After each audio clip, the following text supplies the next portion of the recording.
Muito bom dia, São Paulo, muito bom dia, Brasil, muito bom dia a você conectado além das fronteiras no programa nosso de cada dia, o Manhã Manda Aqui. Eu sou Vanderlei Medeiros, estou aqui na Capela Irma Estevanato, na Casa de Oração para Todos os Povos. Nós somos a Igreja O Brasil para Cristo no Manda Aqui, presidida pelo nosso querido pastor sênior Joel Estevanato. Hoje é o nosso bate-papo teológico, é a conversa teológica com o pastor Carlos Eduardo. Ele já está aqui e eu quero desejar a ele um bem-vindo com um bom dia, meu amigo e pastor. Bom dia, pastor Vanderlei, bom dia a todos os nossos ouvintes, a todos que estão nos acompanhando. É um prazer estarmos aqui mais uma vez nesta manhã para falarmos das coisas referentes ao nosso Deus e à sua palavra. Seja muito bem-vindo, esteja à vontade para participar se desejar, e estaremos dando continuidade ao nosso programa. A nossa conversa que nós temos feito aqui, na conversa teológica, é a respeito da cristologia. Na semana passada, nós falamos sobre a divindade de Cristo e hoje, no decorrer do programa, estaremos abordando o tema a humanidade de Cristo. Eu quero já incentivar a você a formular suas perguntas. Você que tem curiosidade, está aqui o pastor Carlos Eduardo, que vai responder você. Você que está nas nossas redes sociais, aproveite para formular as perguntas que ao vivo nós vamos transmiti-las aqui. Também você que está na Netfé TV e deseja participar, faça o seu comentário. Não esqueça, é claro, de deixar o seu like, compartilhar a nossa programação e marcar pessoas que você deseja abençoar. Pastor Carlos Eduardo, é hoje, dia 18 de março, hoje sexta-feira, começa a comemoração 37 anos de história da Igreja O Brasil para Cristo no Manda Aqui. Hoje, a partir das 20 horas, nós vamos dar início a esta festa e 34 anos de pastoreio dos pastores Joel e Leonor Estevanato. Que honra, que história, são quase 4 décadas, meu pastor. Bênção muito grande, uma prova de fidelidade, uma prova de perseverança. E fidelidade e perseverança são palavras-chave nas Escrituras. Então, parabéns a este casal, parabéns a esta igreja, a esse ministério. Um prazer muito grande estar aqui nesse momento. E como o pastor Carlos Eduardo bem mencionou, é festa. E nós queremos parabenizar, como ele já disse, junto com ele eu faço menção disso, aos nossos pastores e aos irmãos Brasil para Cristanos aqui do Manda Aqui. Deus abençoe, estamos em festa, parabéns para nós, graças Amém. A Deus. Hoje, às 20 horas, quem vai estar pregando aqui na nossa igreja local é o pastor Marcos André. Ele é pastor da nossa igreja, O Brasil para Cristo, em Nova Friburgo, região serrana do Rio de Janeiro. Hoje, às 20 horas, ele ministra. Amanhã, dia 19, quem vai estar ministrando às 20 horas é o nosso presidente do Conselho Nacional das Igrejas O Brasil para Cristo e também presidente da Convenção Estadual de São Paulo, o pastor Luiz Fernandes Bergamin. Já no domingo, nas duas reuniões que teremos, na primeira, o nosso querido pastor sênior, que está aniversariando no pastoreio, ele vai estar ministrando às 10 horas da manhã e às 19 horas, o nosso querido pastor Olavo Nunes Neto, neto do saudoso reverendo Olavo Nunes. É ele que é pastor da nossa igreja em Porto Alegre, no Rio Grande do Sul. No louvor, além de hoje contarmos com a presença do Ministério de Louvor Manda Aqui em toda a programação, nós teremos a satisfação também de, amanhã e domingo, ter a presença do pastor Flávio Abeide e o pastor Ema Dias. E no dia 20 também, teremos aqui um cantor lírico, é o cantor Irailton Cunha. Venha participar desta festividade, venha conhecer a família de Deus na nossa localidade. Nós estamos situados aqui na Avenida Ultramarino, 616, no bairro Lausanne Paulista, na zona norte de São Paulo. Nós temos uma estrutura para receber você e a sua família, um amplo estacionamento para acomodar você. Você é muito bem-vindo. Pastor, eu quero que o senhor convide eles também. Não somente eu, mas o pastor Carlos Eduardo vai convidar você também. Mas com todo prazer, até porque é a minha experiência pessoal com a minha família, de ser muito bem recebido e estreitando os laços com o Ministério Brasil para Cristo Manda Aqui, e dizer que todas essas palavras do pastor Vanderlei são verdadeiras, de fato. Estacionamento, acomodação, o abraço amigo do membro da igreja e, é claro, a palavra de quem realmente tem convivência com Deus e tem aquilo que trazer para nós, para a edificação das nossas vidas. É hoje, às 20 horas, você é o nosso convidado.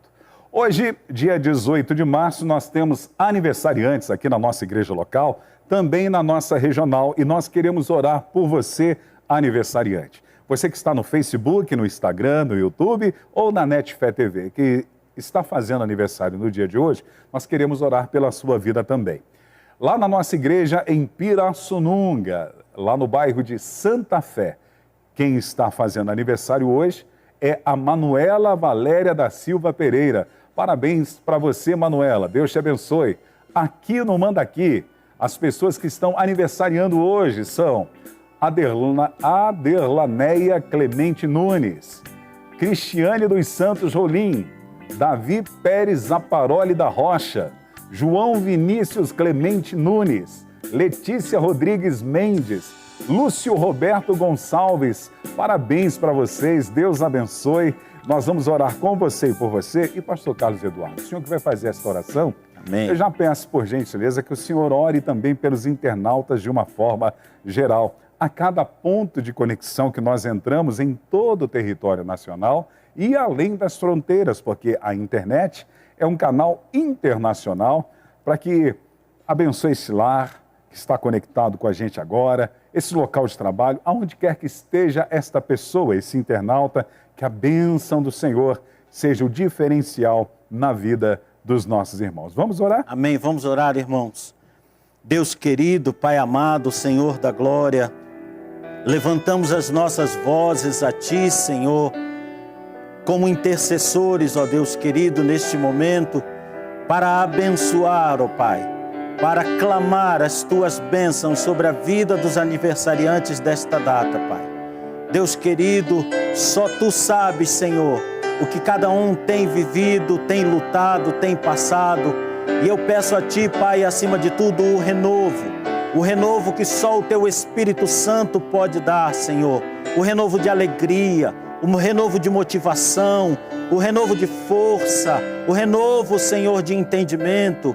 Guarda, Senhor, estas pessoas, orienta suas vidas, abençoa seus lares grandemente, Senhor. E também estendemos, Pai, o clamor para que todo aquele que está nos assistindo neste momento seja, Senhor Deus querido, alvo do Teu precioso amor, da Tua grande e rica misericórdia e graça, Senhor, para que, ó Deus, seja qual for a sua situação, nada, Senhor, te escapa. Tu és, Senhor, conhecedor de toda necessidade. Pai querido, vem suprir necessidades, Senhor. Vem, Senhor, estabelecer a Tua paz. Não há, Senhor, paz fora de Ti. Senhor Jesus, estabelece a Tua paz nesta vida. Estabelece a Tua paz, Senhor, Deus querido, nessa família. Senhor, estabelece a Tua paz nesse coração. Dá, Senhor, da Tua grande e rica graça e misericórdia a cada um de nós. Nós Te suplicamos confiados, porque no Teu nome há poder para isto. Dá-nos, Senhor, a Tua paz. Nós oramos, meu Deus querido, em nome do Teu Filho Jesus, na unção do Teu Espírito Santo, para a honra e glória do Teu nome. Amém e amém, Senhor. Amém, glória a Deus. Para você que faz aniversário no dia de hoje, parabéns para você nesta data querida. Muitas felicidades, muitos anos de vida. Recebam os abraços da Igreja O Brasil para Cristo aqui do Manda Aqui, dos nossos pastores sêniores Joel e Leonor Estevanato, e de toda a equipe da Manhã Manda Aqui, hoje muito bem representado. Olha só quem hoje está aqui. É o Paulinho Augusto, o Felipe, o Puro Felipe. Estava com saudade de você, tudo bem, querido? E a Ângela Voltier, sempre na direção, com muita excelência e competência. Amém. Aqui na Manhã Manda Aqui. Muito bom. Hoje, dia 18 de março, hoje é dia dos múltiplos. O senhor sabia que os gêmeos têm um dia específico para eles? Feliz dia dos gêmeos, trigêmeos, quadrigêmeos, gêmeos, quíntuplos, e assim sucessivamente, né? A minha esposa, ela tem uma irmã gêmea, né? Eles são gêmeos, na verdade, né? O senhor conhece algum gêmeo? Eu tenho netos gêmeos. Ah, é? Que legal. Minha terceira filha, a Kathleen, ela e o Rodrigo tiveram filhos gêmeos, o Greg e o Theo. Eles são gêmeos, estão bem, graças a Deus, nasceram um pouquinho prematuros, mas já estão em casa, estão muito bem, Parabéns. muito saudáveis, Amém. muito Glória lindos. Glória a Deus. Ângela, você conhece algum gêmeo? Ah, você vai falar sua esposa? Não. Ah, eu também sou gêmeo, sabia disso? Não. Meu irmão mora nos Estados Unidos, é o Denzel Washington. Olha aí. Brincadeira. E eu não sabia disso. É brincadeira, pastor Carlos Eduardo. Já teria pedido um autógrafo. Hoje também, dia 18 de março, comemora-se o Dia Nacional da Imigração Judaica para o Brasil. É amparado por lei, pela Lei 12.124, tem como objetivo de comemorar a contribuição do povo judeu na formação da cultura brasileira. A data é referente à reinauguração em 2002, lá no Recife, da Sinagoga Kahal Kadosh Zu Israel, a Santa Comunidade Rochedo de Israel. Está aí na tela para você ver. Nas décadas de 1930 e 1940, com o resultado da perseguição movida pelos regimes nazistas e fascistas, muitos judeus buscaram refúgio no Brasil. Então, hoje se comemora o Dia Nacional da Imigração Judaica.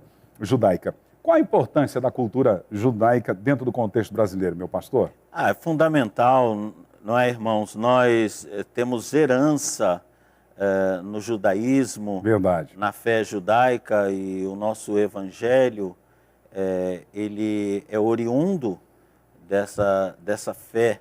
Ele é a expressão máxima da manifestação divina, e o Senhor trabalhou por Israel, trabalhou pelos hebreus, trabalhou por Israel, até que nós tivéssemos o nosso Cristo e através dele alcançássemos a salvação. Então a cultura hebraica, ela é fundamental e muito querida. O meu coração é apegado às coisas do povo de Deus, até não poderia ser diferente, porque a herança vem deles.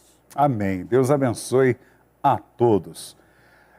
Na semana passada nós falamos, como eu já disse no início do programa, a respeito da divindade de Cristo dentro da matéria de Cristologia. O estudo sobre Cristo, a vida e a obra dele.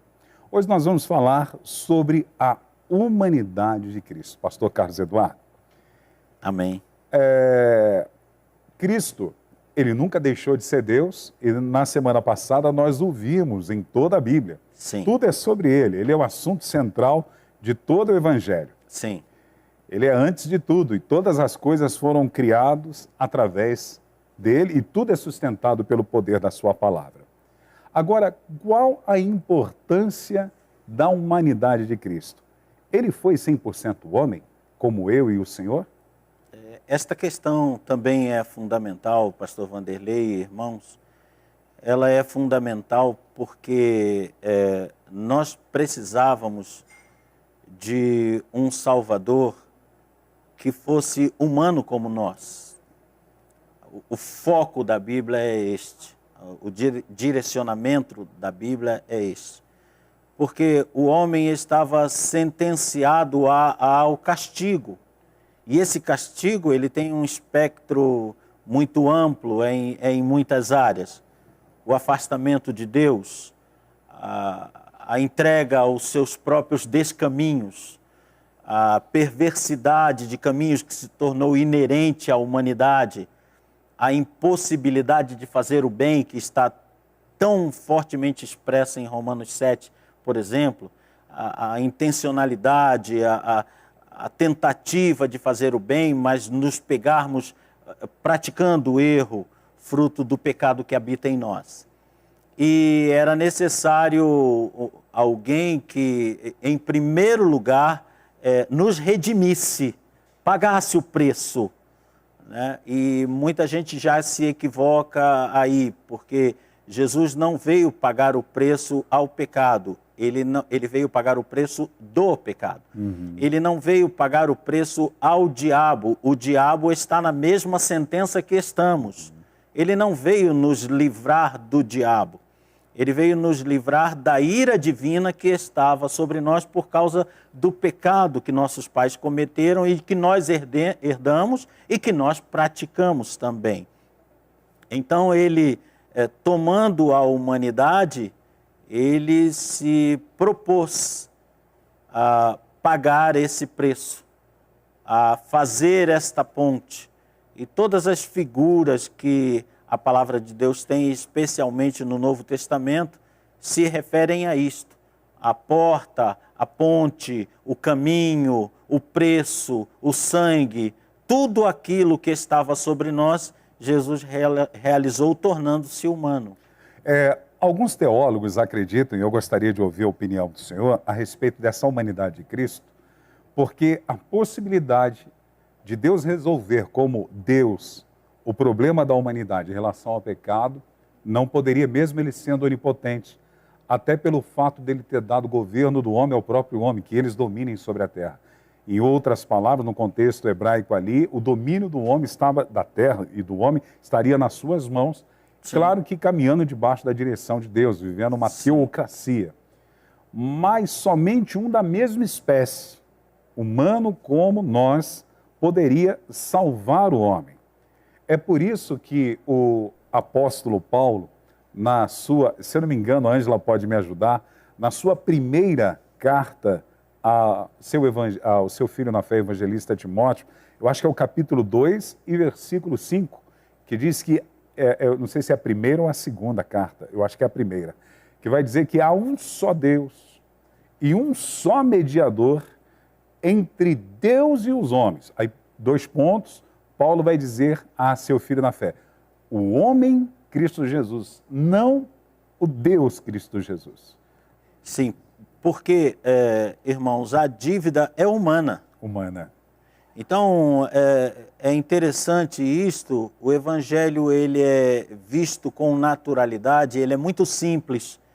Algumas pessoas têm dito que é complicado porque elas veem com um olhar de complicação, de complexidade. Ele é muito simples. A dívida era humana. Então, Deus se fez homem na pessoa do seu Filho, o Deus Filho se fez carne para viver e pagar uma dívida humana. Então, isso trará implicações que vão refletir direta e indiretamente até em várias religiões e denominações. A necessidade de ele se fazer carne, ela vai confrontar, ela vai de encontro a alguns dogmas, algumas doutrinas que nós percebemos ser errôneos porque não estão considerando o Jesus homem, né? Por exemplo, a questão da natividade. Ele se fez carne não após ter nascido, ele se fez carne para nascer. Então, por exemplo, o dogma da eterna virgindade corporal de Maria não é possível. Até porque, eu não lembro qual é o evangelho, não sei se é Marcos que faz menção disso, o senhor pode até me trazer com clareza sobre isso, que Maria posteriormente vai ter outros filhos. Há os irmãos de Jesus que fogem da linha espiritual, mas dentro do contexto ali, são irmãos biológicos. Sim. Entre eles, existe Tiago. O principal versículo seria Mateus 13, 55. Obrigado, pastor. Que vai estabelecer, e o seu reflexo em outros evangelhos. Mas há várias passagens referentes a isso. Mas o primeiro ponto, nós temos aí Mateus 13, 55, que diz, não é este o filho do carpinteiro? Não é, o nome de sua mãe não é Maria? Não são seus irmãos Tiago, José, Simão e Judas? O versículo seguinte ainda vai completar isto. Vai dizer, não estão conosco todas as suas irmãs? Ou seja, nessa conta aí, nós não temos menos do que 3 irmãs, porque todas só pode ser usado para mais do que 3, de 3 para cima. Para 2 seriam suas irmãs, né? Todas só se aplica de 3 para cima. Então havia pelo menos 3 irmãs, 4 irmãos, 7.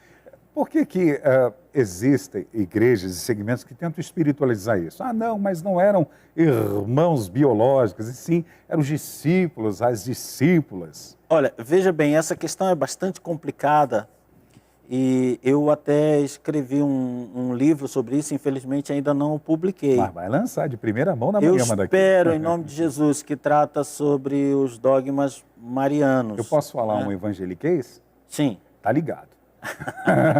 Amém, em nome de Jesus. E ali a gente procura estabelecer com muito respeito a pessoa de Maria, que foi uma mulher escolhida por Deus para esta missão tão gloriosa, única na humanidade. E nós, com todo respeito ali, vamos abordando estas questões. A primeira questão é que Jesus se faz carne no ventre para nascer, o que acaba por tornar sem sentido uma virgindade posterior ao nascimento. Era virgindade até o nascimento. É verdade. Porque se ele se fez carne, então ao nascer ele rompe essa virgindade física. E essa questão ela é bastante complicada porque quem defende o fato de que, quem defende a condição de Jesus não ter nascido carne são os gnósticos. Eles entendem que Jesus recebe o Cristo, como nós dissemos na semana passada, quando do posterior ao nascimento ou posterior ao batismo, e esse Cristo o abandona na cruz e ele volta a ser Jesus. Então, outra ala gnóstica vai dizer que Jesus era só uma aparência desde o nascimento. Então, o catolicismo nos parece ter abraçado essa segunda posição, dado a entender que Jesus saiu, segundo dizem teólogos católicos, sem magoar Maria, que seria sem lhe tirar a virgindade. O que acabaria implicando em nossa salvação. Porque se ele não é 100% homem, se ele não nasceu como outro homem, ele não pode se candidatar a nos salvar como homens. Verdade. E essa afirmação do apóstolo Paulo estaria equivocada. Não apenas esta, mas todas as outras. Né? João 1,14, exatamente, e o verbo se fez carne. Inclusive está aqui, se a Ângela puder colocar para a gente, porque, como falamos semana passada, João se dedicou muito à questão da divindade de Cristo, mas ele menciona também muito a sua humanidade. Sim. João 1,14 vai dizer esse texto precioso. Sim, ele é importante porque... Aquele que é a palavra tornou-se carne e viveu entre nós. Vimos a sua glória como a glória do unigênito, vindo do Pai, cheio de graça e de verdade. Mas ele se tornou carne. Carne. Senão, o fato de ele se fazer homem como necessidade para a nossa salvação está interligado em todo o Novo Testamento, não há como desligar. Se nós formos, por exemplo, para Filipenses 2... nós vamos ver que ele não teve por usurpação o fato de ser Deus, mas fez-se homem, sendo obediente até a morte e morte de cruz. É verdade. Então, se ele não teve por usurpação o fato de ser Deus, mas tornou-se homem, está classificada a sua dupla natureza. Ele é Deus, não toma isso como a condição para ele salvar a humanidade, mas faz-se homem para salvar a humanidade. Ele só pode fazer-se homem nascendo como homem. Se o nascimento dele é diferente do homem, como ele pode se apresentar ao homem como Salvador? Verdade. Então, é um debate longo, mas que leva aí a irmã Ângela colocou aí. Se a Ângela puder começar do versículo 5, por favor. Filipenses, capítulo 2, versículo 5, o senhor pode ler, fica à vontade. Tende em vós aquele sentimento que houve também em Cristo Jesus, o qual, subsistindo em forma de Deus, não considerou o ser igual a Deus coisa a que se deveria aferrar, mas esvaziou-se de si mesmo, tomando a forma de servo, tornando-se semelhante aos homens.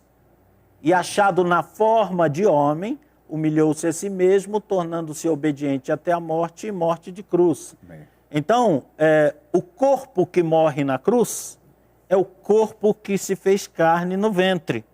Em nenhum momento a doutrina docética, nenhuma das duas, nem a de que Cristo incorporou num homem e depois o abandonou, e nem a de que ele era uma aparência como uma holografia, nenhuma das duas faz sentido, porque o que morreu como homem na cruz é o que se fez carne no ventre. Então, veja que o ele tornar-se homem, o ele ser homem perfeito, é fundamental para a nossa fé e, ao mesmo tempo, afasta conclusões que podem se mostrar até muito bonitas, delicadas, mas não são verdadeiras. A Bíblia não trabalha com aquilo que é o mais bonito, trabalha com aquilo que é o verdadeiro, né? E a verdade é que ele se fez carne.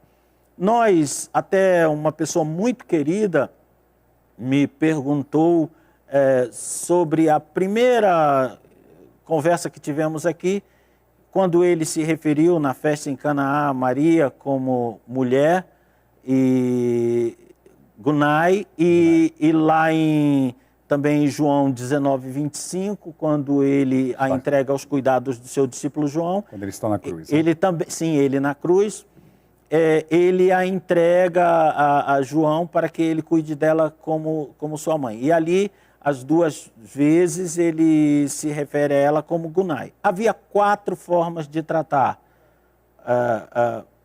a mãe de Jesus. 4 formas. E nós vemos aí, né, a confirmação. Aí nós temos 19 e 26, né?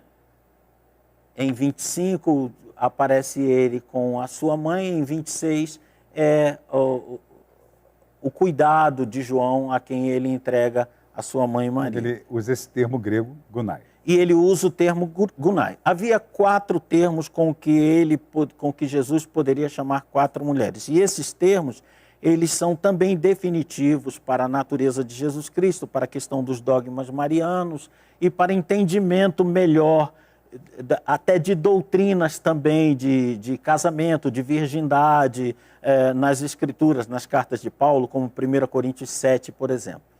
Então, Jesus poderia chamar Maria de Méter, mãe, Gunai, mulher, Partenos, virgem, e Kyria, senhora, né?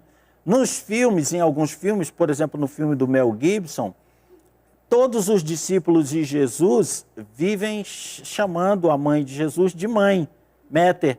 Eles vivem usando esta expressão, a expressão aramaica, que é traduzida para o grego como mãe. Mas o próprio Jesus, nas 2 únicas aparições de sua conversa com Maria, ele usa Gunai. E aí é interessante por um outro fator que escapa a alguns teólogos. A palavra partenos, ela é proibitiva. É uma palavra proibitiva. O que é isto? Ela tem uso proibido, exceto rigorosamente para a mulher que é virgem. Então, a solteira é Gunai, se ela não for virgem. Ela já teve um relacionamento, mas é solteira. Gunai. Ela é mãe, Gunai. Ela é avó, Gunai. Ela é viúva, Gunai. O único caso em que se usa partenos é quando ela é virgem. Jesus conta a parábola das 10 virgens em Mateus 25. A palavra ali é partenos. Maria fica grávida de Jesus. A palavra ali é partenos. Jesus vai se referir à sua mãe. Ele fala Gunai. Ele não fala virgem. Então, como é uma palavra proibitiva, ou seja, de uso exclusivo, se ela fosse virgem, Jesus era obrigado a falar virgem. Muito bom, muito bom.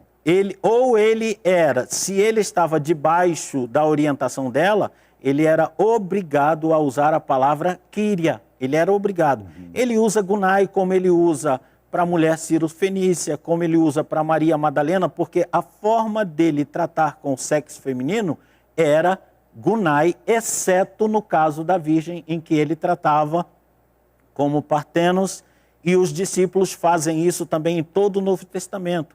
Então, esse aspecto do grego também descaracteriza completamente. É falta de respeito? De forma nenhuma. Quando ele fala com a mulher Ciro-Fenícia, ele diz, ó mulher, quão grande é a tua fé.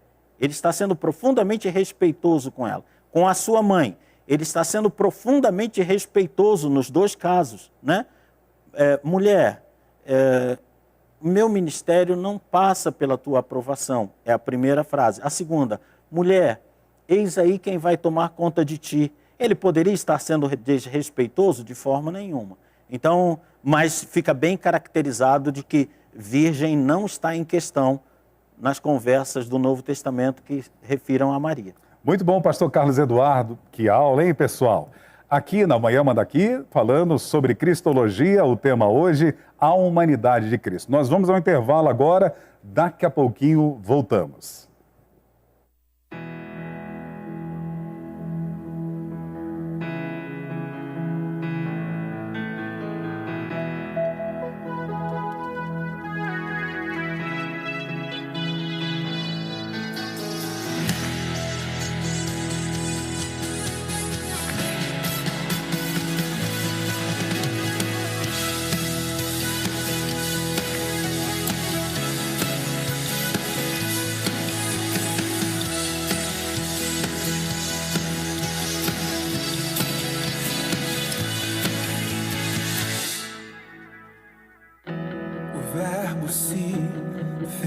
Carne e habitou entre nós, veio ao mundo, mas o mundo não o conheceu. Se esvaziou de sua glória, tornou-se servo e se humilhou. Por isso Deus o exaltou e acima de todo nome está. A morte não segurou, pois nele havia todo algum. Ressuscitou em corpo e alma e me fez um filho seu. Ele é o visível do invisível, o primeiro de toda a criação. Ele é a estrela da manhã e um dia vem pra me buscar. Ele era antes de tudo, tudo foi feito para ele. Seja a glória, a honra e o louvor para aquele que me salvou. O Verbo se fez carne e habitou entre nós, veio ao mundo, mas o mundo não o conheceu. Se esvaziou de sua glória,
glória, a honra e o louvor para aquele que me salvou.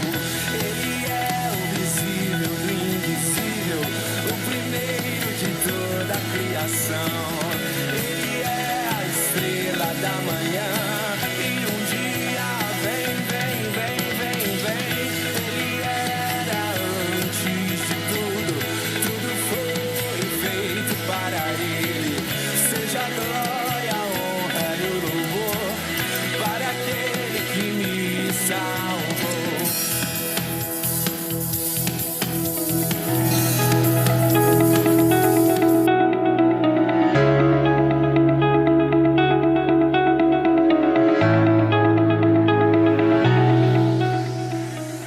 É hoje, hein? Hoje você não pode esquecer que daqui a pouquinho, às 20 horas, tem o início desta festa maravilhosa, 37 anos de história da igreja O Brasil para Cristo no Mandaqui e 34 anos do pastoreio dos pastores Joel e Leonor Estevanato. Você é o nosso convidado, prepare-se e organize, vem aqui na Zona Norte de São Paulo, Avenida Ultramarino 616, no bairro Lausanne Paulista. Você é o nosso convidado. Tenho certeza que Deus vai marcar a sua vida e vai ser um tempo precioso. Começamos hoje e vamos até o domingo, dia 20, com 2 reuniões, às 10 horas da manhã e às 19 horas. Eu estou aqui batendo um papo com meu amigo, pastor Carlos Eduardo, que além de escritor, porque daqui a pouquinho tem novidade aí, ele é professor e palestrante. Está com a agenda aberta, meu amigo? Com a agenda aberta, inclusive, eu gostaria de, sendo possível, trazer para o pastor, para ver se a Ângela nos socorre, né? Nos apresenta aí. Nós palestramos em algumas áreas, num leque de áreas, que nos agrada muito palestrar, mas com a especialidade de escatologia, bibliologia, exegese, né, hermenêutica e exegese e ética cristã. E também trabalhamos na área de vivência, falamos sobre o tempo, nós falamos sobre o tempo dentro da vida, o aproveitamento do tempo, a vida entre as pessoas, a abundância de vida. Então, se você estiver interessado nesses assuntos para a edificação da sua igreja, faça um contato conosco, vai ser um prazer atendê-lo. Eu recomendo. Amém. É bênção. Amanhã manda aqui, recomendo. O Ministério Amém. manda aqui, recomendo o nosso querido pastor Carlos Eduardo. Pastor Carlos Eduardo, interessante que na carta do apóstolo Paulo aos Filipenses, fala sendo encontrado em forma humana. Sim. É 100% humano, porque Jesus, ele tem fome, Jesus se cansa, Jesus chorou. Sim. Então, a condição humana era na sua íntegra, não era parcial. Sim, é interessante, eu fico pensando, pedindo a Deus que me jogasse num túnel do tempo e me colocasse numa reunião de gnósticos, né? Especialmente os docetistas que acreditavam em Jesus como uma holografia. Seria muito interessante uma holografia, uma aparência no deserto sentindo fome e o diabo oferecendo a ele a mágica, né? Ou o milagre de transformar pedras em pão. E eu fico pensando por que a aparência teria fome, né? Ou teria sede na cruz, né? Essa aparência dizendo na cruz, eu sou uma aparência, mas eu estou com sede, né? Ou chorando, e aquelas gotas caindo no chão sem tocar em nada. Jesus, como eu disse no começo, ele é humano e olhando com um aspecto muito simples da humanidade, entenderemos todas as passagens do Novo Testamento. Ele é humano dentro desse período restrito, e isso é muito importante, porque também vai cair em outras doutrinas. Alguns querem que ele seja humano ininterruptamente. Não, ele é humano Pelo um período de tempo. desde que ele se fez carne até cumprir a sua missão, que é morrer por nossos pecados. ele é essencialmente humano, está num corpo humano, com limitações humanas, agindo na unção do Espírito Santo como qualquer outro ser humano faria. E você encontrará, para isso, milagres realizados, concedidos por Deus a outras pessoas, a profetas, a discípulos de Jesus, que são os mesmos que Jesus realizou, porque ele realizou dentro da condição humana e debaixo da potencialização do Espírito Santo. Verdade, pastor, concordo. Então, Jesus plenamente. andou por cima das águas, mas ele andou por cima das águas. Sim, mas Pedro andou também. Exatamente. Sim, mas Eliseu fez o machado flutuar na água. Então, o que Jesus estava mostrando ali? Eu faço o que um homem cheio da unção do Espírito Santo pode fazer. Verdade. Isso diz respeito a você e diz respeito a mim, porque o Espírito Santo é o enviado dele para estar conosco até que ele se manifeste em glória na Por nossa isso que ele vida. cria essa expectativa, né? Que se crêssemos nele, faríamos as mesmas, e a expectativa dele sobre nós, hein? Não é inferior, as mesmas ou maiores obras do que ele fez. Sim, Exatamente porque ele, como homem, o fez capacitado pelo poder do Espírito Santo. Eu quando leciono essa matéria no BBC, eu deixo muito claro isso que o senhor está falando. Até porque tem um versículo que eu sou apaixonado por ele, que é Atos 10, versículo 38. Eu vou pedir a Ângela para colocar, por gentileza, por favor. Diz assim, né? Lucas escrevendo, como Deus ungiu a Jesus de Nazaré, um título humano. título Tá? humano. Identificando a origem. Sim. Como Deus ungiu a Jesus de Nazaré então Jesus foi ungido com o Espírito Santo e com o poder, o qual andou fazendo bem e curando a todos os oprimidos do diabo, porque Deus era com ele. Porque uma vez que ele se esvaziou e entrou na condição humana, verificamos que no seu batismo o Espírito Santo vem sobre ele, representado pela descida de uma pomba que pousa sobre ele. E na unção do Espírito Santo, debaixo dessa unção é que ele realiza os sinais messiânicos que estão registrados no Novo Testamento.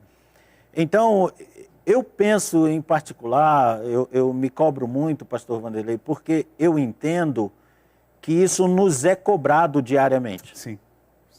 Né?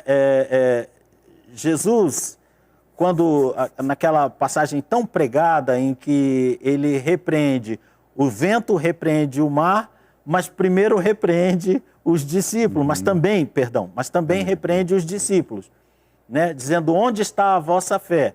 Eu penso que não foi uma pergunta feita àqueles discípulos, é uma pergunta feita sempre que um discípulo age menos do que poderia agir um homem de fé, uma mulher de fé. Não é? Jesus, quando Mateus 17 desce do monte e encontra os outros discípulos incapazes de expulsar o demônio da vida de um menino, ele reclama, ele faz uma reclamação explícita. Ô geração incrédula e perversa, até quando vos sofrerei? Com quem o irmão acha que ele estava falando? Ele não estava falando com os que não creem, ele estava falando com aqueles que deveriam crer. É verdade. Ô geração incrédula, quem são os geração incrédula? O discípulo que recebeu de Jesus a autoridade de fazer milagres maiores do que os que ele fez e fica chorando, perdão a expressão, mas a expressão é essa, fica chorando miséria. Não parece galinha da Angola, né? Tô fraco.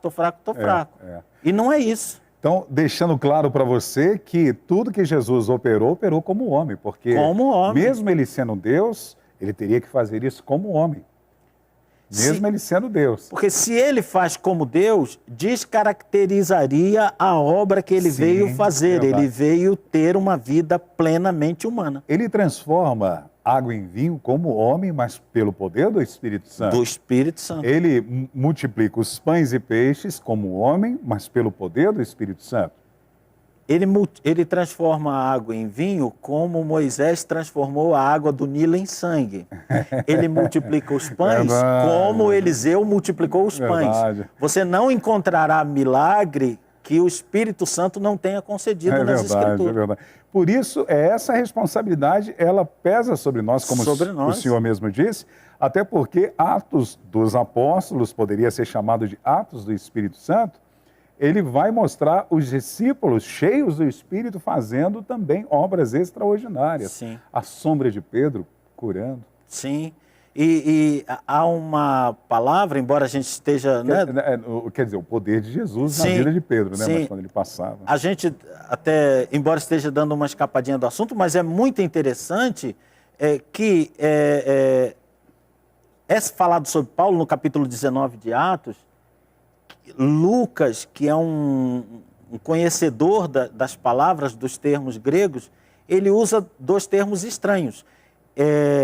Ele diz que o Espírito Santo, né, Deus, pelas mãos de Paulo, realizava milagres que são feitos extraordinários, e ele completa, extraordinários. Então, se ele dissesse só milagres, já estaria correto, porque milagres são coisas impensáveis, extraordinárias. Fora do comum. Mas ele está dizendo literalmente isso. Deus, pelas mãos de Paulo, fazia as coisas extraordinárias. Ou seja, o que é que nós estamos perdendo quando não pedimos ao Espírito Santo que manifeste essas obras em nossas vidas? Verdade. Quanto de glória o reino de Deus teria acrescido no meio da humanidade se esta geração fosse uma geração de Paulos, de Pedros, de Barnabés. Verdade. E o que pesa sobre nós é entender que Paulo não está mais aqui, Lucas não está mais aqui, Tiago não está mais aqui, João não está mais aqui, sim, mas o Vanderlei está, Carlos Eduardo está, você que está aí, é a tua hora, é a nossa vez. É a nossa né? hora. É a nossa vez. É a nossa hora. Algumas pessoas se prendem também e querem atribuir uma onisciência dele na questão de Natanael, que ele traz aquela revelação. Mas ali é tão fácil de entender que o Espírito Santo, ele depois, quando Paulo vai orientar e dar instrução sobre os dons, fala de palavra de sabedoria, palavra de conhecimento, que é um dom de revelação, que o Espírito Santo é capaz de trazer. E o Espírito Santo na vida de Eliseu, lá no Velho Testamento, já fazia isso. Quando o general da Síria fazia alguma coisa, ele já sabia onde estava. O rei da Síria combinava com os seus generais. Isso é uma palavra de revelação do Espírito. Olha, vamos fazer tudo em secreto aqui, nós vamos pegar o rei de Israel de surpresa, e o rei de Israel estava prevenido. Jeroboão tem o seu filho enfermo e manda a sua esposa disfarçada, uma coisa até inútil, porque ela vai falar com Aías. Mas o profeta Aías, diz a palavra de Deus, já estava cego. Então, a pessoa quando está em pecado, ela em si é tão cega que ela se disfarça para se apresentar a um cego. Ele é cego, não precisava ela se disfarçar. Verdade. Mas acontece que o Espírito Santo encontrou com Aías no dia anterior e disse: amanhã, a estas horas, virá a mulher de Jeroboão aqui e ela está disfarçada. Isso deve ter feito Aías sorrir. Disfarçada para mim, mas eu sou cego. E quando ela chega à porta, Aías aqui de dentro, ou seja, olha como o Espírito Santo trabalha. Ele era cego, ele estava dentro e ela estava fora, e ele diz aqui de dentro: entra, mulher de Jeroboão, porque estás disfarçada. Verdade. Então, Jesus ter visto Natanael debaixo da árvore, refletindo em coisas edificantes, é nada mais, nada menos que a unção do Espírito Santo na vida daquele que recebe o dom profético. Nós vemos isso posteriormente na vida da igreja primitiva, no caso de Ananias e Safira. Por exemplo, discernimento de espíritos na vida de Pedro. Dado a Pedro, né? Dado a Paulo, no caso da mulher que vem adivinhando, e ele, aquilo vai incomodando, o que também, tudo a gente poderia fugir, né, para assuntos tremendamente interessantes. Paulo também nos recomenda aí que elogio de ímpio não deveria ser o foco da tua vida nem da minha. É verdade, é verdade. O que um elogio de um ímpio acrescenta na minha vida. Verdade. Tem uma hora que aquele elogio de ímpio irrita tanto Paulo que ele, percebendo o demônio que está nela, diz, sai dela. É verdade. Porque ele não quer elogio de ímpio, o que ele vai ganhar com isso? Verdade. Meu amigo, nós temos um texto também que algumas pessoas espiritualizam. Na verdade, eu não chamo de espiritualizar esse texto. Acredito que nesse texto é uma grande lição do servir que Jesus vai ensinar não somente os discípulos, mas aqueles que viriam posteriormente, chegando até nós e até onde chegar. Porém, tem simbolismo aqui que eu acredito que Jesus, de uma forma simbólica, está descrevendo também o seu ministério, tanto da sua divindade como da sua humanidade. O Evangelho de João, eu vou ler agora, Ângela, na Nova Almeida Atualizada. O Evangelho de João, no capítulo 13, vai falar de Jesus, que ele lava os pés dos seus discípulos. Sim. E no versículo 3, ele diz assim, sabendo que que o Pai tinha confiado tudo às suas mãos, isso Jesus, e que ele tinha vindo de Deus e voltava para Deus. Então, aqui, ó, vindo de Deus, voltava para Deus. Sim. Vai falar da humanidade de Jesus e da exaltação dele. Sim. Versículo 4. Levantou-se na ceia, tirou a vestimenta de cima e, pegando uma toalha, cingiu-se com ela. O que nós aprendemos aqui de uma forma simbólica, nessa lição de Jesus? Quando ele tira a vestimenta de cima, ele está dentro daquela questão de esvaziamento. Ele está ensinando para os discípulos que ele vai se esvaziar, como ele se esvaziou. Despojou-se. Despojou-se. E quando ele cinge-se da toalha para executar o que ele iria fazer, pegando a toalha e cingindo-se com ela, ele está pegando tornando-se homem, agora está vindo a sua humanidade. Versículo 5. Em seguida, Jesus pôs água numa bacia e começou a lavar os pés dos discípulos e a enxugá-los com a toalha com que estava cingido. Isto é, a sua humanidade fez o serviço.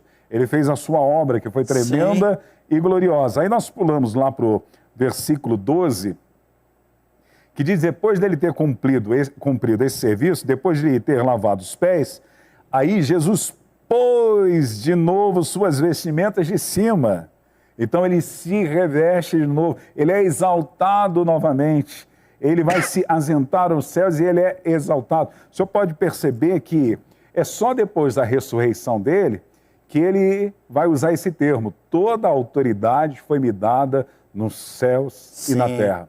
Sim. Você vai perceber que ele sendo Deus, mas quando ele se esvazia, no primeiro sermão do apóstolo Pedro,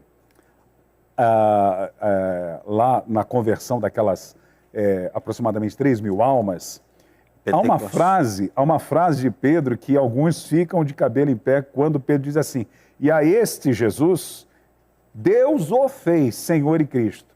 Quando fala Deus o fez Senhor e Cristo, algumas pessoas, então ele não era Senhor e Cristo? Ele sempre foi, mas ele deixa de ser, esvaziando-se, tornando, aí ele vai ser exaltado para receber o nome que é sobre todos os nomes. Sim. É na exaltação dele. Então ele vai se vestir de novo e o versículo de número 12, na parte B, diz, voltando à mesa, se assentando no seu lugar de honra. Perfeito. O senhor acredita nesse texto de uma forma simbólica? Perfeito. Como foi explanado? Perfeito. Fui edificado. Dá um sermão, né? Dá um sermão maravilhoso.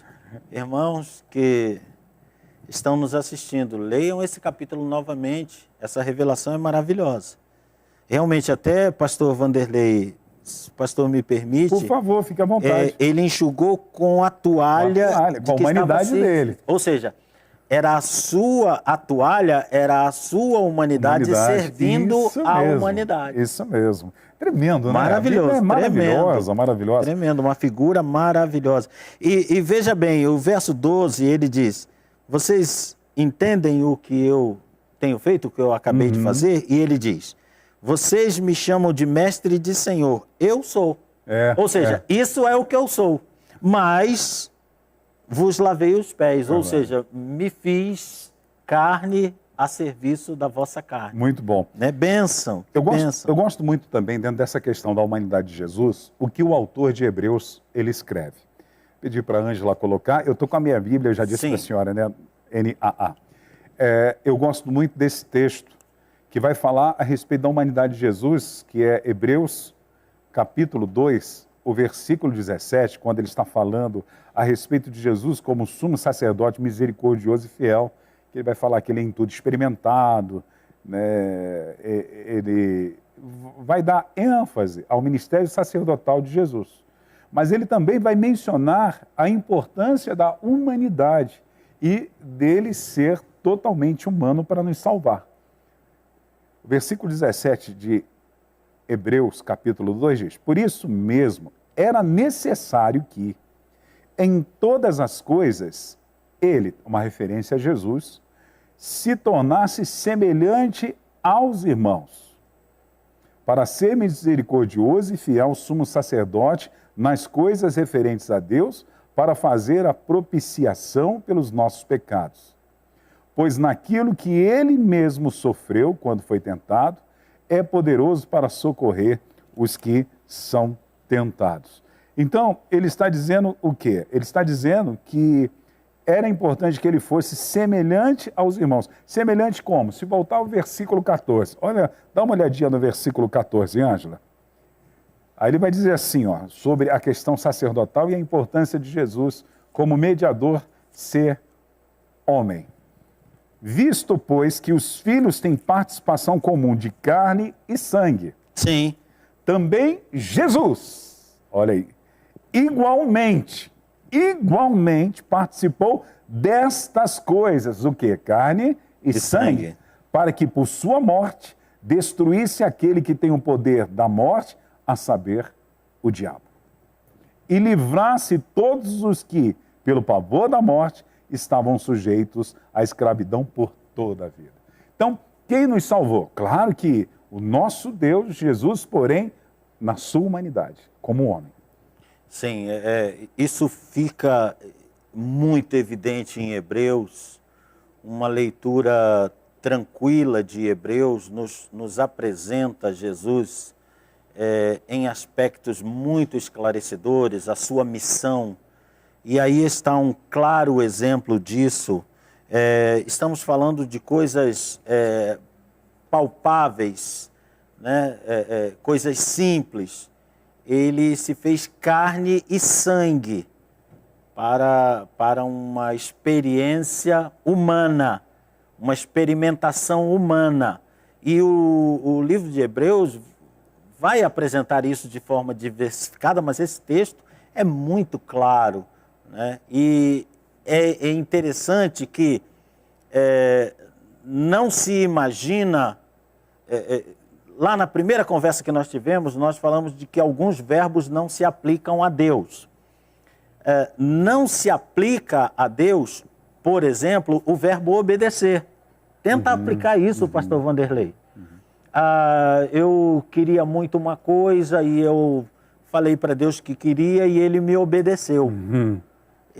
Não se aplica, né? Mas, se nós pudermos abrir aí em Hebreus 5:8... Hebreus 5:8. Nós vamos ver uma coisa muito interessante. Olha, embora ele fosse filho, e aí filho é Deus filho, né? Tem a conotação de filho de Deus, aprendeu a obediência. Por que ele aprendeu? Porque ele não conhecia. Aprendeu a obediência pelas coisas que sofreu. Se nós pegarmos isso e somarmos a Hebreus, a Filipenses, que a irmã Ângela já nos apresentou, 2:8, nós vemos Deus obedecendo, o Deus Filho obedecendo. Então, Hebreus está dizendo uma coisa muito ousada. Sim, sim. Deus não obedece. Jesus aprendeu a obedecer na sua carne. Na sua carne. Porque como Deus, ele não obedece. Exatamente. Por isso ele sempre faz menção que ele veio fazer a vontade do Pai. Sim, ele é... E até mais do que isso, veja a que nível Jesus desceu, porque Lucas vai registrar em seu capítulo 2 que Jesus acompanhava seus pais e lhes era obediente, sujeito em tudo. Sim, sim. Então, mais homem do que isso, impossível, porque se eu quero considerá-lo Deus e não homem feito, e não carne 100% homem, eu tenho uma impossibilidade, porque Deus não obedece. Obedecer é estar debaixo de ordem, debaixo de autoridade, às vezes até debaixo de temor. Obedece-se por temor. Deus não está abaixo de ninguém.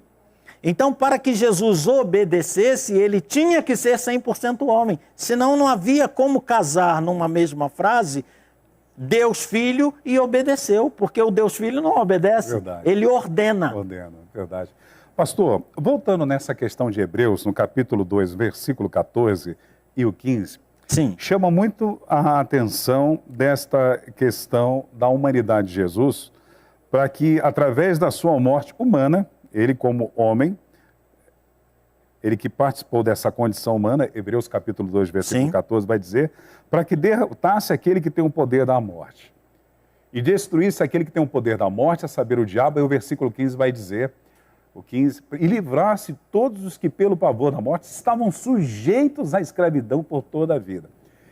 Eu já vi alguns pastores e alguns teólogos até dizer, mas o diabo não tem nada, o diabo dizem que ele tem a chave do inferno, tem nada, que Jesus foi lá e tomou a chave do inferno, o diabo não tem nada. Mas nesse texto você percebe que o diabo, antes da morte de Jesus, ele tinha o domínio da humanidade. A humanidade estava... Por medo. A humanidade estava cativa, a humanidade estava escrava. Jesus, ele veio quebrar isso, ele veio libertar-nos. Como o Senhor mesmo mencionou, acho que Colossenses que diz, Jesus riscou a cédula que era contra nós. Baseado nisso, na sua humanidade, tem um outro texto em Apocalipse que muita gente pergunta, puxa, e quando ele fala isso, quer dizer que ele não tinha? Porque não entendem. Apocalipse capítulo 1, vou pedir a Ângela para colocar, por favor, versículo 18. Aí ele está se apresentando, né, no versículo, vamos começar do 17, Apocalipse 1, 17.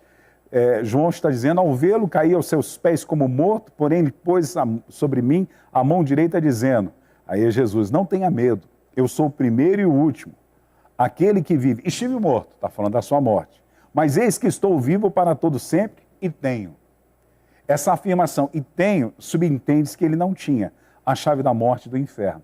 Através da sua humanidade e depois da sua ressurreição, quando ele vai ser exaltado novamente, através da ascensão dele, que ele vai usar aquela expressão que ele anteriormente não tinha dito, toda a autoridade foi me dado no céu e na terra. É a partir desse momento que ele faz aquilo que o autor de Hebreus está dizendo e ele toma, de fato e verdade, aquilo que antes, pelo pecado de Adão, foi entregue nas mãos de Satanás, que durante toda a história vai manter os homens escravos.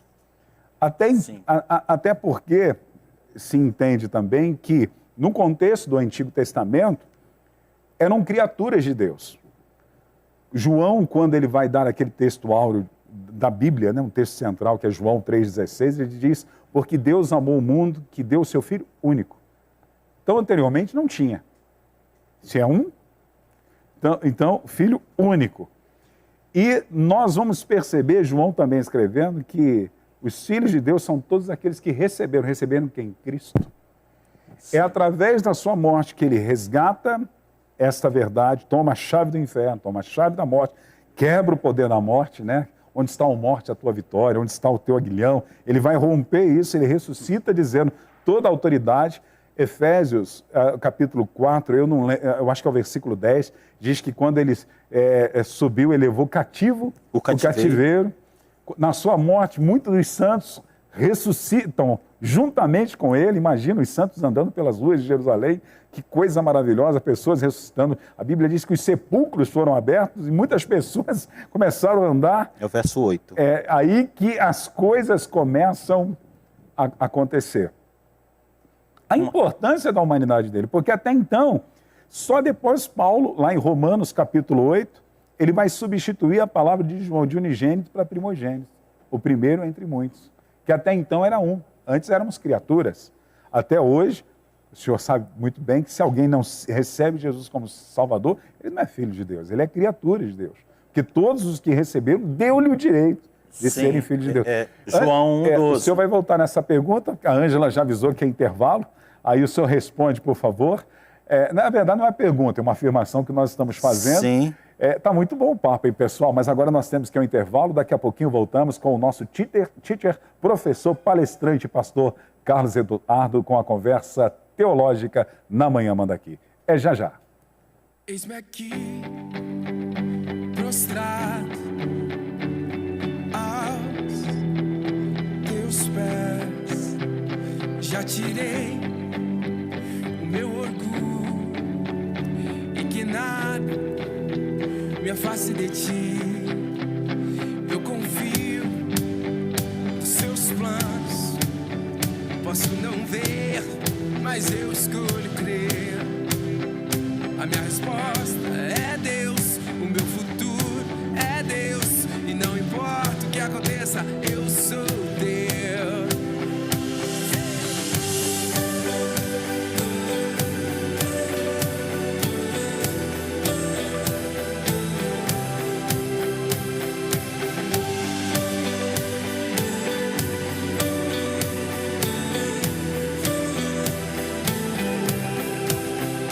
Eis-me aqui, prostrado aos teus pés. Já tirei o meu orgulho e que nada me afaste de ti. Eu confio nos seus planos. Posso não ver, mas eu escolho crer. A minha resposta é Deus, o meu futuro é Deus. E não importa o que aconteça, eu sou Deus. A minha resposta é Deus, o meu futuro é Deus. E não importa o que aconteça, eu sou Deus.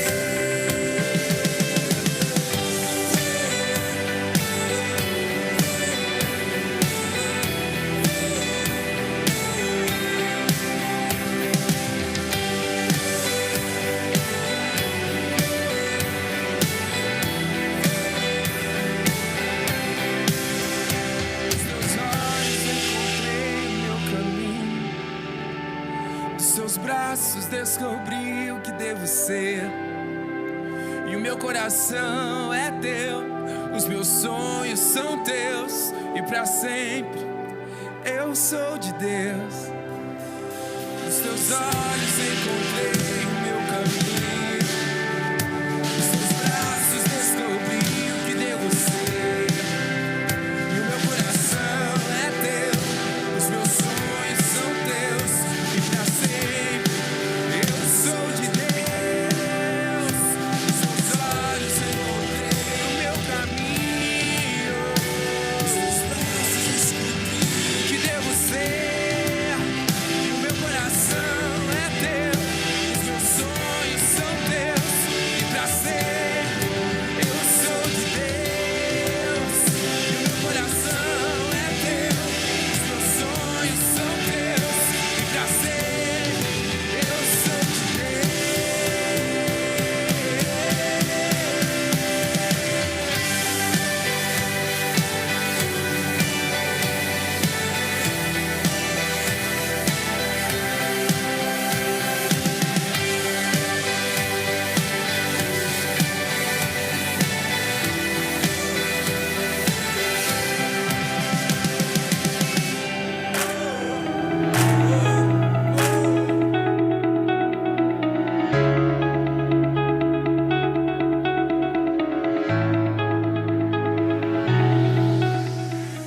Estamos aqui na Capela Irma Estevanato, na Casa de Oração para Todos os Povos, a Igreja Brasil para Cristo, aqui no programa Manhã Manda Aqui, ao vivo, conversando com o meu amigo, pastor e professor, Amém. palestrante, Carlos Eduardo. Pastor Carlos Eduardo, nós terminamos o bloco falando dessa questão da humanidade dele, de ele ter se esvaziado E do império da morte. Através da sua humanidade, ele destruiu o poder do diabo, riscar essa cédula que era contra nós e tomar a chave do inferno e da morte, para que pudesse nos resgatar. É isso mesmo.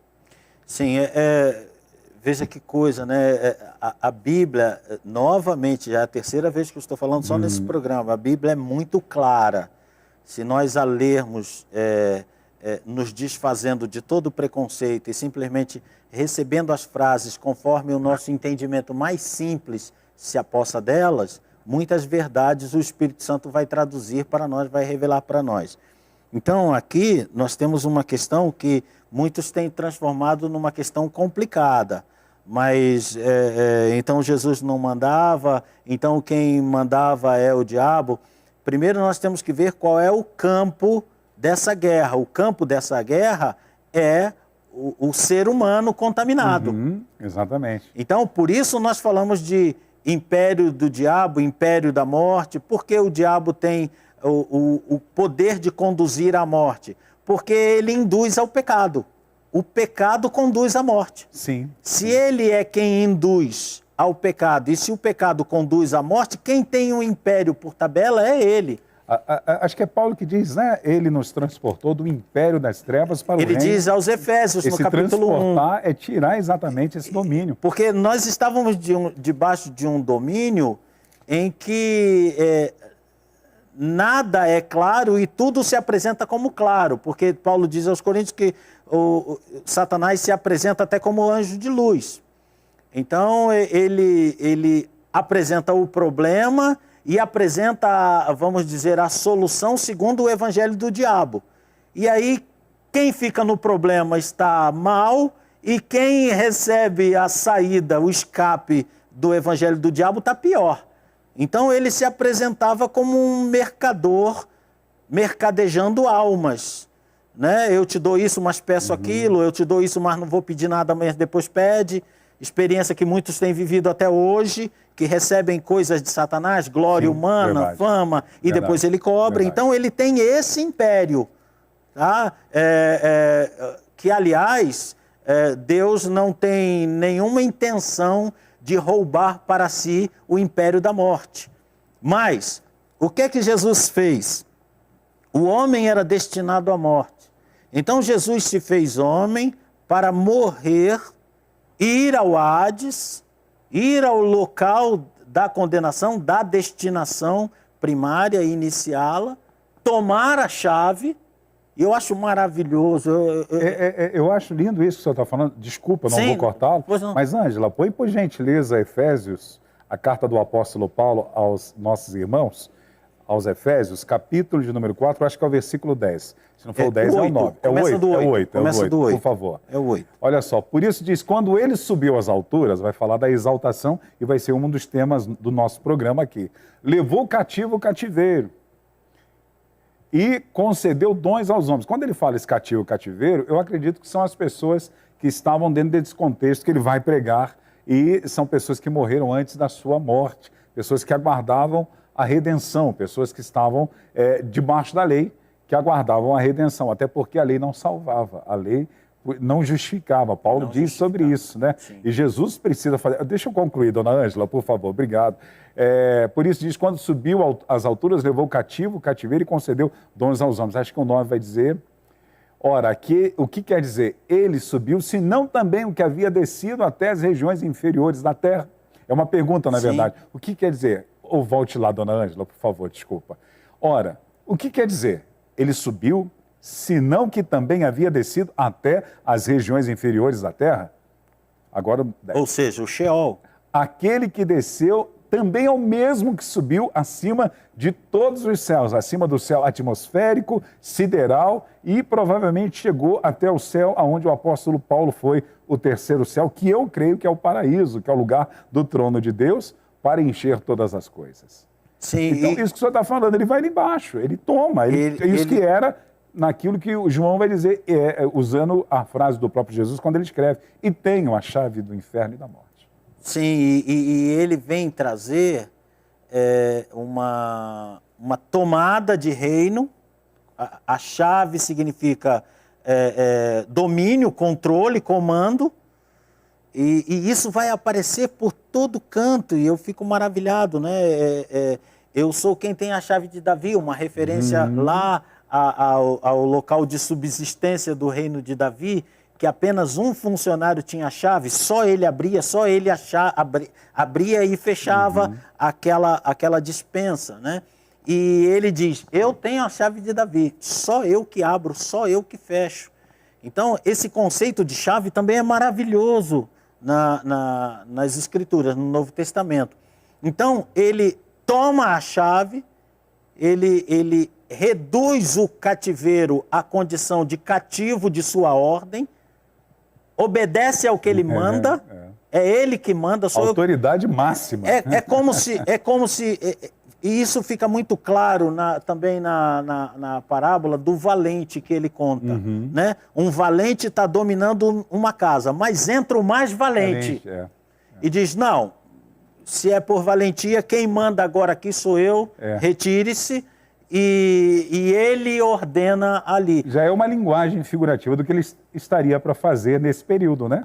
Tanto é que a consequência está clara no próprio versículo. Quando ele diz, levou o cativeiro e deu dons aos homens. Deu dádiva, abençoou os homens. Versículo 11, né? Tornou os homens... 11 vai dizer dos ministérios, né? Sim, não, mas já começa ali no 8.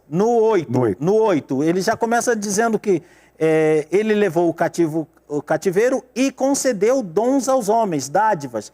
A maior dádiva, claro, já é a redenção. A de transformar todo aquele que crê nele em filho de Deus, João capítulo 1, verso 12. Né? 12 e 14. Principalmente o 12. Né? Aquele que crê nele recebe o direito de ser chamado filho de Deus. Então, esse que é chamado filho de Deus, ele já não é cativo. Porque o que o libertou tem o comando do cativeiro que poderia querer prendê-lo. E diz, não, o meu não entra aí. Então, o meu não entra. Então, é preciso fazer essa distinção. A abrangência do reino de Jesus Cristo é aqueles que se submetem a ele. Porque quem não se submete a ele está em terreno vazio. Verdade. Está exposto. Né? Essa tomada de Jesus da chave é para aqueles que nessa obra se abrigam, para aqueles que a essa obra se entregam, porque senão você ainda está em campo minado, ainda está debaixo da obra do diabo. E isso, infelizmente, nós encontramos no próprio Israel.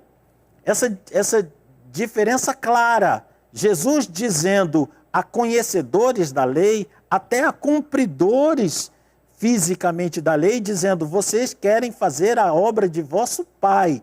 Vosso pai é homicida desde o princípio e vocês querem fazer a obra dele. Ou seja, essa guerra de reinos só terá fim, conforme 1 Coríntios 15, conforme Apocalipse capítulo 20, com a derrota completa de Satanás. Por enquanto, o que é que nós temos desde a morte de Jesus? Da morte de Jesus para frente. Você não precisa mais, 1, ter medo do diabo. 2, viver em servidão a ele. 3, seguir evangelho de diabo para fazer a vida valer a pena. A vida é curta, vamos beber, a vida é curta, vamos nos divertir de qualquer jeito, porque a vida é curta. Essa frase reduz-se à expressão de um medo. Qual é o meu medo? A vida é curta. Então eu vou aproveitar lícita ou ilicitamente. O diabo tem aprisionado pessoas nesses diversos campos. Ele mata aqueles que a ele se entregam, aos que se deixam induzir por ele. Ele ainda tem esse império. Mas o império de Cristo se estabeleceu. Aquele que debaixo da obra de Cristo, desse sacrifício de sangue, dessa morte, aquele que a isso se entregou, já não tem mais como ir para cativeiro do diabo. As duas coisas são incompatíveis. porque o diabo não pode pôr a mão no que é de Deus. Jesus diz, olha, as minhas ovelhas, elas estão na mão do meu Pai, da mão do meu Pai ninguém tira. É verdade. Porque meu Pai é mais poderoso que todo mundo. Então, nós não precisamos voltar a nenhum cativeiro, livre espontaneamente, Glória como a Deus por infelizmente alguns fazem, né? Jesus é incomparável. Incomparável. Quando alguém quer comparar qualquer outra religião com o cristianismo, não tem comparação. Porque, o Filho de Deus. Porque como é que vai fazer na área de libertação? Porque Jesus Cristo liberta. Como é que se vai fazer na área de libertação sem Jesus Cristo? Outra questão que se levanta, que nós até conversamos em off, é a questão de se o diabo tinha essa autoridade, né? Esse império dele, como nós colocamos, é aqueles que estão debaixo da ira de Deus, estão debaixo da mentira. O diabo tem trabalhado na vida dessas pessoas. Mas a ousadia do diabo, como nós estávamos conversando, de propor-se a Deus com tentativas, com tentações, né? Nos colocou um assunto muito interessante, e eu já debati isso até com pastores, e eles teimaram comigo, não. Jesus podia pecar, ele podia chegar na cruz e dizer, não quero morrer. Quem diz isso está anulando o Deus pleno que havia em Jesus, porque ele era homem pleno, mas era Deus pleno, e esse homem pleno estava completamente entregue à ação do Espírito Santo. Então, por que o diabo se atreveu, por exemplo, a tentar Jesus logo que Jesus foi batizado? Em primeiro lugar, porque Jesus veio, conforme Hebreus está dizendo, para padecer as dores e as tentações e todas as fragilidades humanas. Sim. Ele veio para isso. Então, no final da conversa, depois da tentação vencida, ele vai dizer, vai-te, Satanás. Dá uma ordem de autoridade espiritual para Satanás. Por que ele não deu a ordem antes? Porque ele veio para padecer as mesmas tentações que nós, passar por elas vitorioso através da palavra expressa, né? Para toda tentativa do diabo houve uma palavra de Deus expressa na boca de Jesus. Jesus não precisava dizer a palavra, disse porque esse é o caminho que ele nos recomenda. E o fato de... Por que o diabo o tentou se o diabo sabia que ele não poderia cair em tentação? Em primeiro lugar, eu não estou convicto de que o diabo soubesse. Em segundo lugar, o diabo sabendo ou não, o que está aqui em questão é a ousadia de alguém se apresentar ao Filho de Deus para tentá-lo. Jesus diz, Deus não pode ser tentado. Verdade. Então, apenas a ousadia de tentar Deus já torna o diabo uma pessoa incompreensivelmente maléfica, com a qual nós deveríamos tomar todo cuidado. Tem-se dito que não se deve mais pregar sobre essas coisas terríveis, de inferno, de morte, de diabo. O diabo teve a ousadia, sabendo que Deus não pode ser tentado e não cairá em tentação, ele teve a ousadia de tentar Deus. Só esse ato já é um ato infame. Atenta contra o conhecimento da glória de Deus que ele tinha conhecimento da glória de Deus. Apesar disso, fez Deus, tentou fazer Deus ser uma pessoa, um Deus desprezível a ponto de poder ser tentado. E Deus não pode. Então é com esse ser que quem não está abrigado nas asas de Jesus, como ele diz em Mateus 23, quem não está abrigado nas asas de Jesus tem que trabalhar contra esse ser. Verdade. E não é boa coisa. Então eu recomendo a você que o mais rápido possível abrigue-se nessa cobertura de Jesus, receba-o como seu Salvador, entre para esse reino de amor, de luz, de paz, de libertação. para que o cativeiro não tenha mais poder sobre você. E uma coisa interessante na tentação, e a exposição humana do próprio Deus em carne, a exposição dele, para que Satanás viesse com essa cara de pau tentá-lo, né? Tentá-lo. Mostra também nas áreas que Satanás vai sempre tentar, né? No corpo, na alma e no espírito. A tentação do diabo é exatamente nessas três esferas, no corpo, na alma e no espírito. No corpo, quando fala das necessidades básicas, quando ele transforma essas pedras em pães. Quantas pessoas estão se deixando levar por causa das questões materiais, financeiras, vão se levando por causa das necessidades, a sua vida no capitalismo, né? Os negócios corruptos e tantas outras coisas que Satanás vai dando corda. Secularismo, imediatismo. Isso, exatamente. A segunda tentação na alma, o ego. Pula daqui, do alto do templo, as pessoas vão te ver e vão... Oh! Parece ser uma tentação preferida para ministros. Uau! Mostra agora que você é o bom. Ele é o cara, aquela coisa toda, é a tentação na alma, do ego. Eu já vi ministro dizendo diante das câmeras, se a gente der um Google aí, provavelmente vai achar. Pode trazer morto aqui que eu ressuscito. Uau! Uau! Nossa, cara. Meu Deus! E a tentação do espírito, que fala de culto, né? Vai de Satanás, porque está escrito, só a Deus adorarás. Porque quando Satanás diz, se tu me adorares, tudo isso te darei. É uma tentação do espírito, porque a nossa adoração é em espírito e em verdade. Sim. Então são três esferas que somos tentados diariamente. Outra questão da humanidade de Cristo que eu penso é na hora do jardim, lá das Oliveiras, Sim. que é uma teoria minha, o senhor não precisa acreditar. Sim. Né? É uma teoria até porque não tem base teológica. Até agora estamos casando muito bem. Até porque não tem base teológica para isso. Mas eu acredito que o dia D foi ali no Jardim das Oliveiras para a vitória, porque se Jesus ele está sendo pressionado, Getsemane, né, é o lugar de prensa, ele está sendo pressionado, a ponto de transpirar gotas, o seu suor transformar-se em sangue.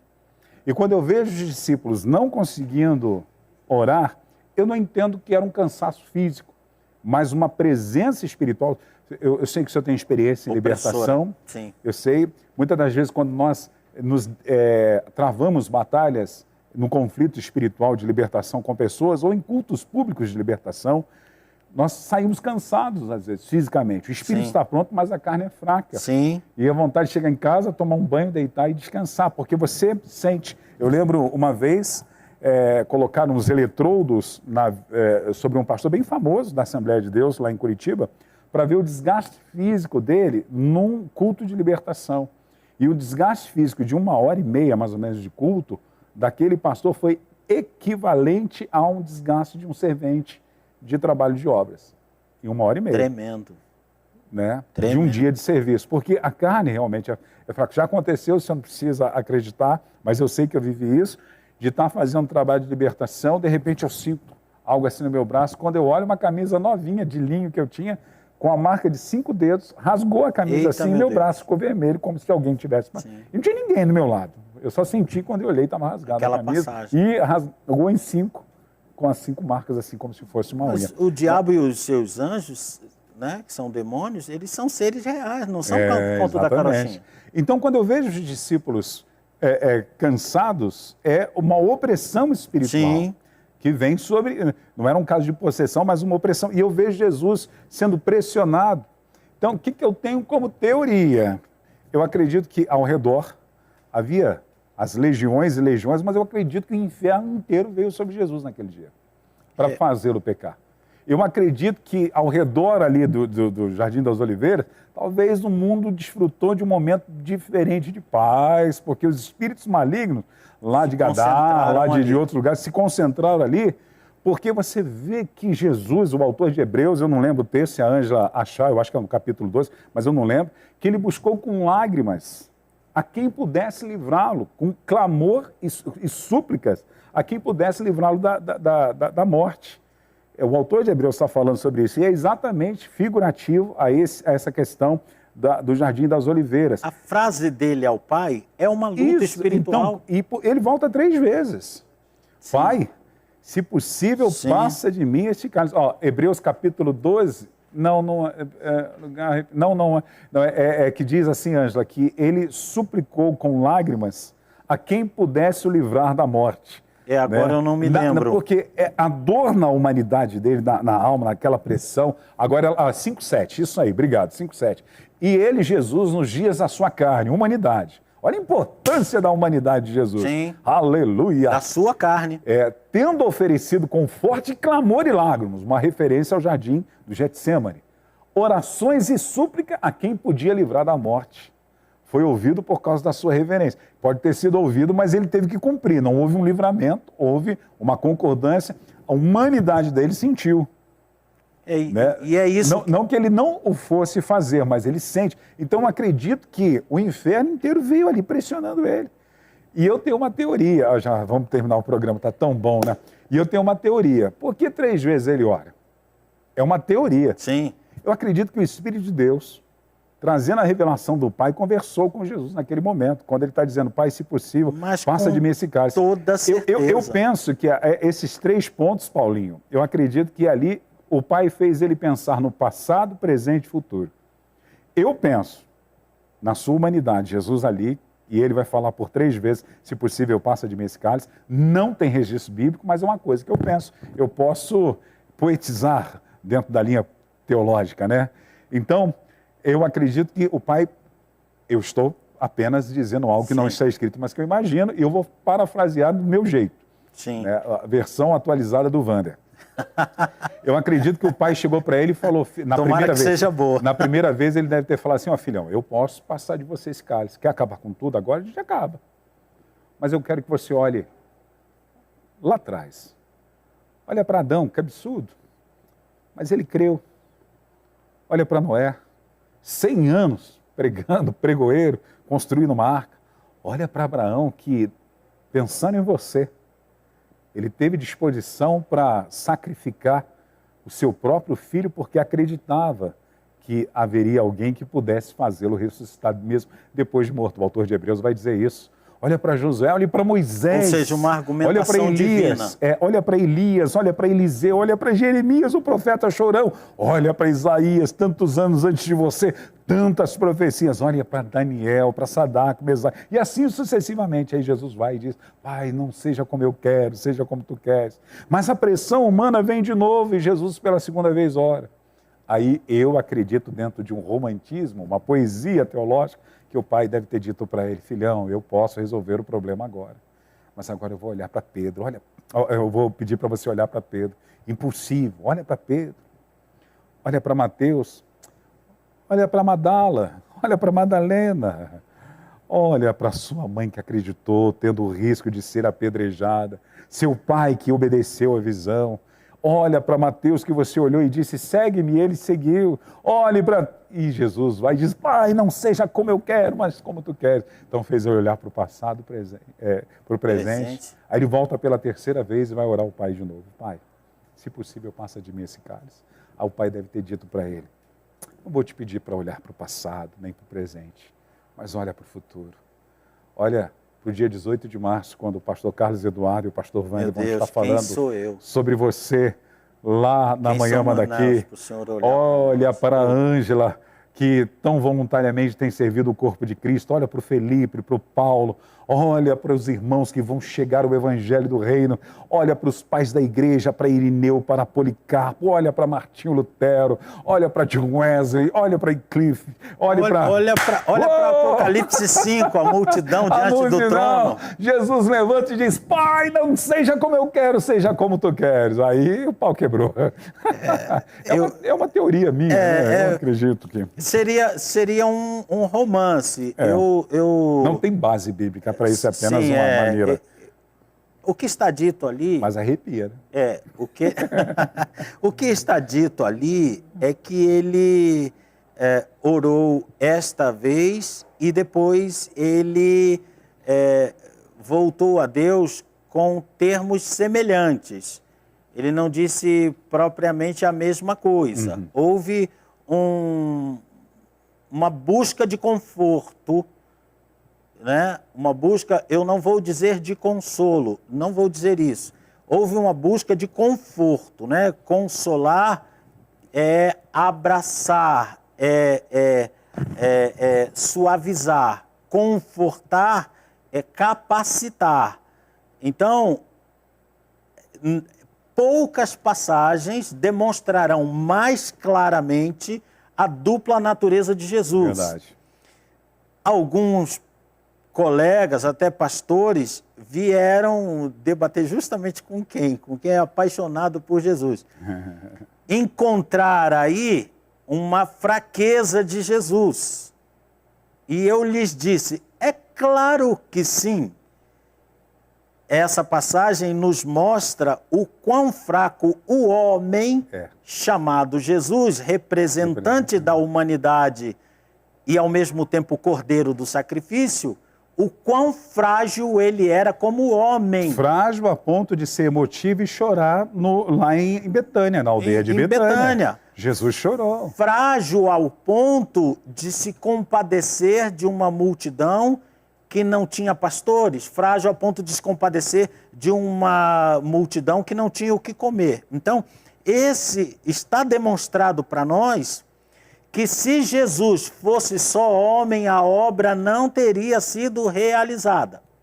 E está demonstrado para nós que se ele não fosse plenamente Deus, que abriu mão de sua deidade para se tornar homem, e que agora o Espírito Santo está comunicando a ele a força de Deus, ele também abriria mão ali.